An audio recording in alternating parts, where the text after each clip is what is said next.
Hi, I'm Tekoa De Silva with Sprott Global Resource Investments, and I'm sitting down here again today with Rick Rule, Chairman of Sprott U.S. Holdings. Rick, as always, good to see you. A pleasure. Thank you for making this possible, Tekoa. Yeah, my pleasure as well. And the first thing I wanted to ask you about here today is some of the currency turmoil that we've begun seeing in the foreign exchange markets, of course, starting with the Russian ruble, and here now the Swiss franc. And for the person that might be new to the circumstance of the story, could you give us your perspective on what's currently happening with the Swiss franc and what's caused it? Well, the Swiss franc is an interesting set of circumstances. I think it's pretty obvious that a year and a half ago, a coalition or cabal, if you will, of Swiss manufacturers that were concerned about their export competitiveness in Europe caused the Swiss government, and specifically the Swiss central bank, to peg the Swiss franc to the euro. They wanted to make sure that export goods were competitive in the rest of Europe. And so there was a peg set at 1.2 euro per Swiss franc. What that meant from a practical point of view was that the Swiss central bank had to print more and more Swiss francs to buy more and more euros to maintain the peg. What that meant for the Swiss citizen is that their purchasing power was unnecessarily constrained or unreasonably constrained, and their collateral for the decline in purchasing power, the euro, was in fact depreciating. It was a depreciating asset. In other words, the Swiss taxpayer and the Swiss citizen was subsidizing the Swiss export manufacturer. For the first time in a long time, a central banker globally acted in a correct fashion. And of course, the idea that a central banker would do something right took the market completely by surprise. There were billions of euros in carry trade where big banks were borrowing in Swiss francs at low interest rates and purchasing euro securities at higher interest rates. Of course, when the Swiss franc ran 40% against the euro, many of those people were wiped out. So we are going to see in the near term some capacity constraints in Europe as some of the bond investors recover from the wounds that they incurred as a consequence of their willingness to borrow in a strong currency and lend in a weak currency. Mm-hmm.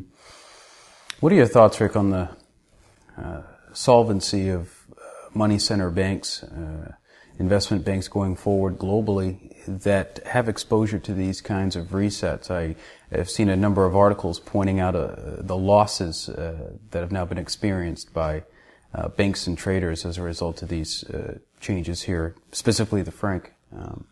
Certainly, the fiscal policies adopted by Western nations has been a copy of the Japanese technique over the last 10 or 20 years to make banks more solvent following a currency crisis. The Japanese, in effect, invented quantitative easing. And the fiscal regime that's been in place since 2008 has been one where the political class has decreased the interest rate artificially. And they have allowed the very large money center banks to borrow at extraordinarily low cost, both from their retail deposit banks, but also from their central banks, and lend the money back to sovereigns. In effect, what happens is that the central governments loan the banks money at 0.75% or 1% and borrow the money back from the banks at 2.5% or 3%, giving them a 1 or 1.5% interest rate carry at very, very, very low risk. That's the way that the Japanese subsidized their banks and made their banks solvent again after their currency crises. It remains to be seen whether or not the assets that the banks have bought, the sovereign credits, actually pay off. An example would be if a European bank were once again borrowing Swiss francs or borrowing euros, but loaning to a problem credit, sovereign credit, member credit like Italy or Greece, and the sovereign credit ultimately became problematic, the leverage nature of the transaction is still problematic from my point of view. A second problem, of course, concerns derivatives. The 2008 financial crisis did not trigger widespread counterparty risk, but it could have. The banks, many of the large banks and many of the large U.S. investment banks hold stupendous quantities of derivatives. The nominal value of these derivatives is in the trillions of dollars. The banks argue, of course, that they have agency positions, that they have offsetting long and short positions, and that the real value of the positions relative to the notional value of positions is really small. That explanation doesn't hold water if there's a counterparty crisis. If one side or the other doesn't pay, the banks are liable. And if I'm going to be concerned about money center bank solvency, it really revolves around a couple of issues. One is the quality of the assets that they have on their balance sheets. According to Basel III, and I'm paraphrasing, if a money center bank makes a loan to a private party or a private counterparty, they need to have reserves in place to be well capitalized. You need about a 7% equity slice on your balance sheet. But if you buy a sovereign credit, or rather if a bank buys a sovereign credit, a government credit, and they intend to hold that credit to maturity, they don't have to mark the credit to market and they don't have to reserve against it. So the bank balance sheets are becoming swollen indeed with assets that their regulators say are no-risk assets, sovereign credits. People listening to this discussion will need to decide for themselves whether they regard some of these sovereign credits, particularly the longer-dated sovereign credits, as being no risk. I myself have some concerns with that. A second issue, of course, is the fact that the very large money center banks, in effect, don't have any owners. The employees who are making the credit decisions are, for the most part, not large shareholders in the bank. And their stake in the outcome has to do with their bonus. And the idea of making a bonus in the quarter, irrespective of the outcome that happens over 5 years or 6 years, has been commonplace in large financial services institutions where the compensation to the individual is not from the health of the institution, but rather from the cash that employee generates in the quarter. And the third issue I would have is, of course, the issue of derivatives, particularly in the volatile markets that we experienced in the last 6 months of last year and certainly the first 2 weeks of this year. Rick, what are your thoughts on the availability of capital and going forward in the context of these currency gyrations when it comes to the production and distribution of real things like commodities? I think that the cost of capital for commodity producers is high and is going higher for several reasons. Commodity producers' equity prices in the context of markets that we've seen in the last 15 years are very, very high. So the cost of equity where it's available is high. And this occurs really across the commodity spectrum. Increasingly, also, senior bank debt, project debt, particularly limited recourse or non-recourse project debt, is less and less available. Again, as a consequence of Basel III, the banks are required to provision and reserve intelligently for private sector debt, including commodity-related debt, while they're not required to provision at all for sovereign debt. And the consequence of that is that the banks are incented, in fact, subsidized for purchasing sovereign debt and penalized for purchasing private debt. So the credit markets that I grew up in with regards to large-scale extractive industry, oil and gas and mining company projects, is more constrained than it has been at any time in my career, with the exception of the first half of the decade of the 1980s. So cost of capital, both debt and equity, is going to be constrained. Of course, the third source of capital for larger resource issuers has been the subordinated debt or junk debt market. And the junk debt market for resources began to be constrained in June or July of last year. And my suspicion is that since the vast majority of the U.S. issuances of junk debt have been to the second-tier oil and gas companies, and the oil price, which will, of course, impact the value of their collateral, has declined precipitously. I think that you're going to see, I'm putting it mildly, a very interesting market in oil and gas-related junk debt for the first 6 months of 2015, and if past is prologue, and it usually is, the fact that the lenders get spanked in the next 6 months will make them much less generous with lending over the next couple of years. So I would suspect that the cost of capital in equity will rise, that the cost of capital in terms of debt will rise, and that the access to the junk or below investment grade window will also begin to be constrained. I suspect that the next 2 or 3 years will be quite capital constrained in terms of extractive industries.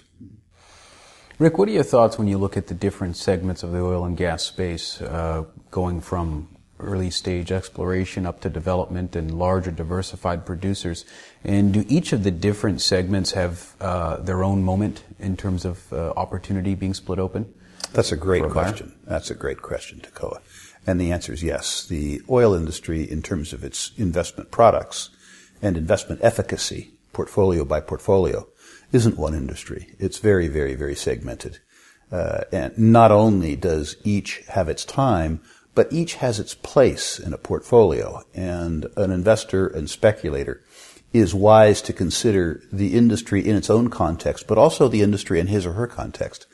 The investor's needs, the investor's willingness to take risk, the investor's time frame.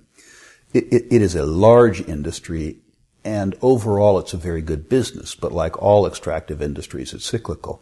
The difference between it and the other extractive industries, mining, is that the oil and gas business is so large and so multifaceted that there is an opportunity in every phase of the cycle.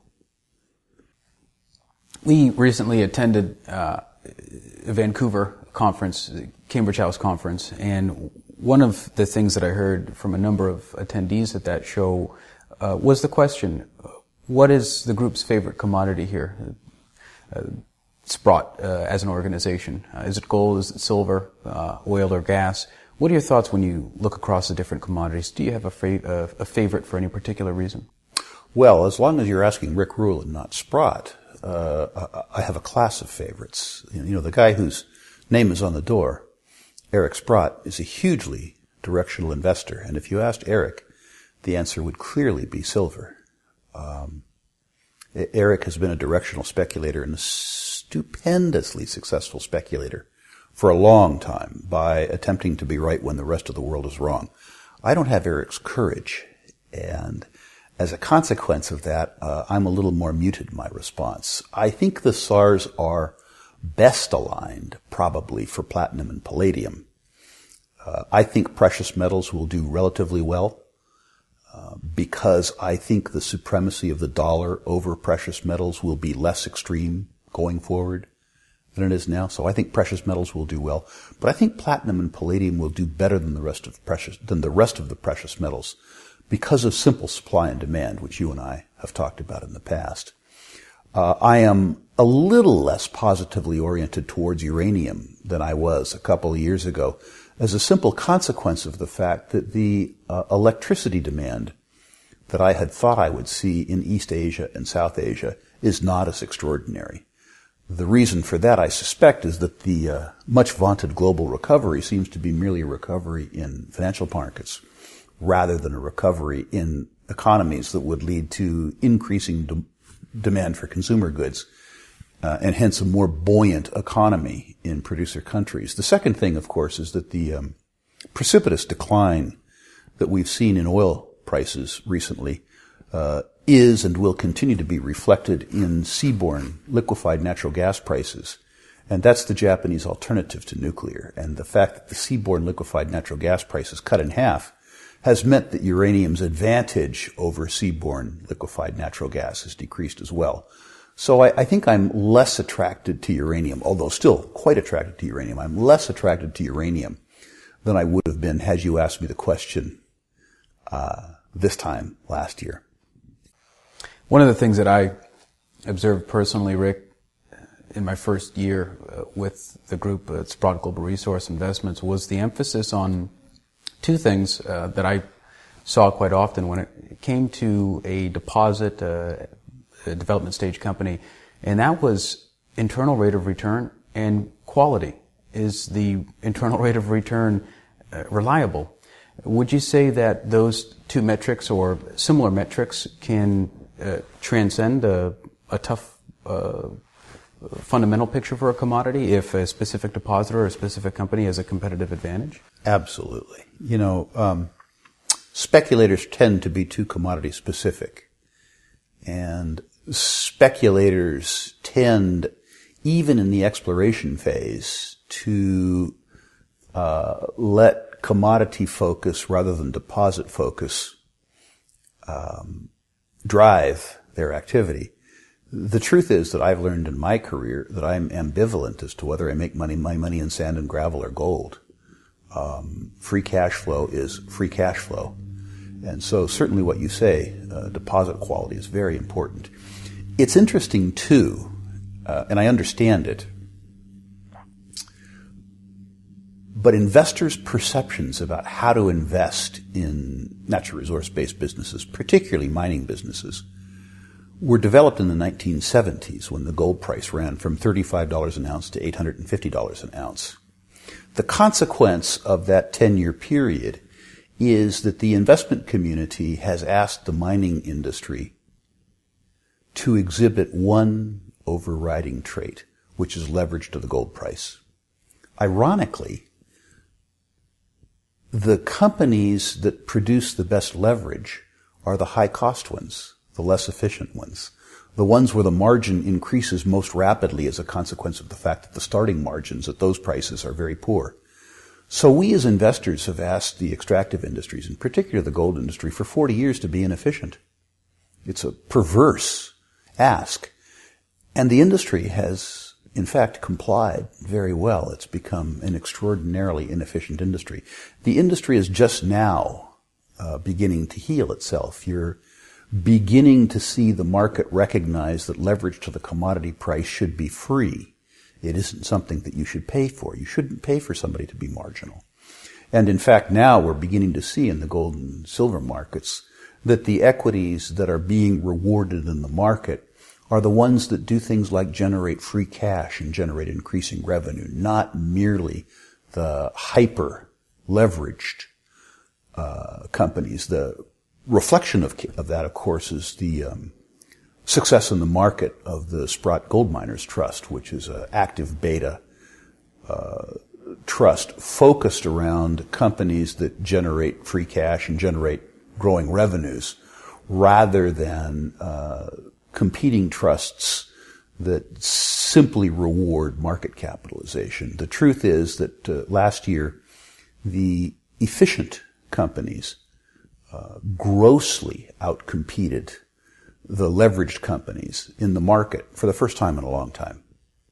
What are your thoughts on capitulation in natural resources, taking into context the continued selling pressure in oil and now in copper as well? Do we have more pain ahead, in your opinion? I don't know. I have never seen a bear market end. A bear market in the juniors. I should couch my phrase.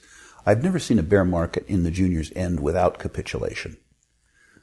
Just because I haven't seen it doesn't mean that it has to be that way. The markets don't listen to me. I listen to them. Without capitulation, my suspicion is that 2015 will look something like 2014 did. Higher highs, higher lows, but a saucer-shaped bottom with all kinds of volatility in the middle to, at one point in time elate and at another point in time terrify speculators. Certainly we are near or at or past the bottom in the juniors. But the recovery can be very, very, very much saucer-shaped unless you get that spasmodic capitulation sell-off, which we haven't seen yet. I think we came close last October. There were some moments of absolute panic in the market, which perversely I welcomed because it signifies the beginning of the end. But we didn't follow through with capitulation. Yeah, you know, Rick, I think it was October 16th of last year that you issued that speculation commentary. I was excited about that in particular because it was in the following week or two that I believe that you were unavailable for a time.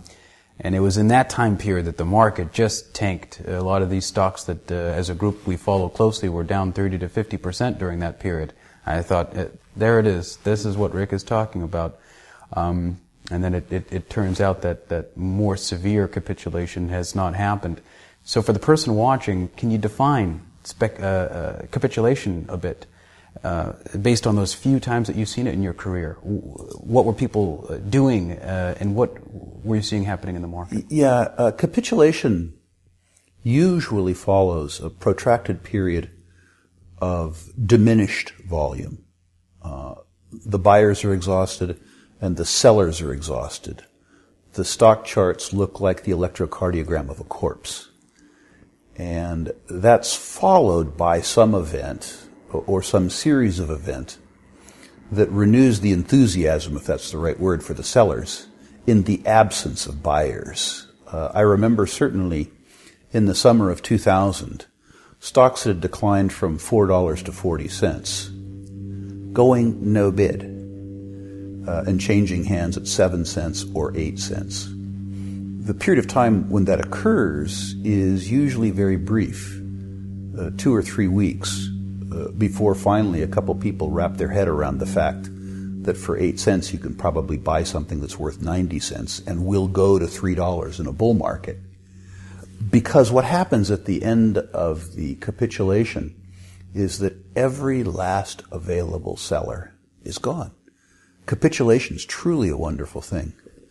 The second thing that happens in capitulation, this is actually a better thing, is that the issuer community and the financial services community, the so-called smart money, by the way, it's not the smart money, capitulates too. I remember in the summer of 2000 getting calls from the absolute A-league in the issuer community, Robert Friedland, Adolph Lundin, Lucas Lundin, Ross Beatty, Bob Quartermain, all of these guys saying, listen, there's nothing to wait for. We have to raise money in this market. Tell us what it'll take. Even if we have to dilute our company by 25%, the investments that we make right now will make us 400 or 500% in the next 5 years. We understand that we can't save our way to prosperity. We can only save our way to solvency. And that's important because you can't excite a market with the prospect that a company is going to survive. You excite a market with the prospect that the company is going to make a discovery or put something in production. You have to move forward. And this is a capital-intensive business. And if you don't have any capital, you don't have any business. And so the whole sense that the issuers capitulate too and say, damn it, let's get back to work. That's what turns the market around. And we haven't seen that yet. Any specific examples come to mind in terms of individual stocks that you saw that went no bid? So many. I remember one that I was talking about in a different conversation today, which is why I'll bring it up. Tanke Mining was a company run by the Lundin family, who have been serially successful resource developers for 40 years. Tanke Mining was named after a deposit in Congo called Tanke Fungurumi, which was then far and away the highest quality undeveloped copper deposit in the world. It is one of the highest quality copper deposits in the world today, but it's in production. Suffice it to say, the first family of mining, the Lundins, controlled the deposit, and it was the best available deposit in the world. It had been financed in 1996 or 1997, first at $2.50 a share, and then I think at $4 a share. And it was trading in the market at 19 cents a share when it had 30 cents a share cash in it. So you got the best copper deposit in the world. Not hyperbole. Best copper deposit in the world. The first family of mining, 30 cents cash, And you got that for 19 cents a share. That's what you see in capitulation. Truly stupendous. When about that time, I don't remember the exact time, when Ross Beatty decided that the copper price was too cheap, he went out to form Lumina Copper and was able to buy very high quality copper deposits from very intelligent sellers, Rio Tinto as an example. And Ross was able to buy copper in the ground for half a penny a pound. He was able to buy deposits that had $120 million spent on them. And he was buying these deposits for $3 million and $4 million and $5 million.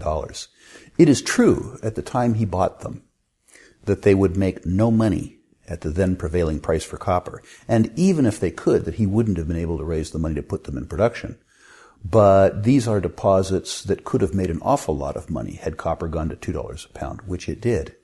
And the consequence of that is that Ross Beatty raised money from us at $2 a share, I think in 2000. And that company, Lumina Copper, ended up returning to shareholders who had the good sense to hold their shares the whole time. I was not one of those. Returned an 80-fold return in 9 or 10 years. That's what's available in capitulation. When the very best people say the opportunities that I can get for deploying cash overwhelm the fact that the cost of capital in a market decline like this is high. They take the money on market clearing terms, they go to work, and they make fortunes. Rick, without being overly biased, how does the person watching take action? How do they get started if they're new to commodities, new to precious metals? Well, first of all, the fact that they're watching shows that they're doing the most important thing first. An investor or a speculator must educate oneself. You've heard me say before that people focus on a panoply of risk: political risk, business cycle risk, market risk, commodity risk. The greatest risk, of course, is located to the left of your right ear and to the right of your left ear. You are your own greatest risk. And the speculator who is watching this tape and educating himself or herself is taking the most important first step. The second is simply attitudinal. I probably say this every time we have these visits, but the truth is that natural resource markets are extremely capital intensive, and hence they are extremely cyclical. An investor can only survive cyclical markets, let alone thrive in cyclical markets, if that investor is a contrarian. You have to buy low and you have to sell high. This, at a market bottom, is not a time for selling. It's a time for buying. It's difficult to buy when all of the recent experience that you have had is negative. It doesn't make you an aggressive person. It makes you a cautious person. But this is precisely the time when you have to discipline yourself to buy the best of the best. And buy it in the context of the fact that you're not going to be rewarded in April. You're not going to be rewarded in May. You may not be rewarded in 2015. You might be rewarded in 2017. But the nature of the rewards that you are going to enjoy are, in the first instance, predictable, and in the second instance, large. And those are both good things. Rick Rule, Chairman of Sprott U.S. Holdings, thanks for sharing your comments with us. Thanks for the opportunity, Takoa.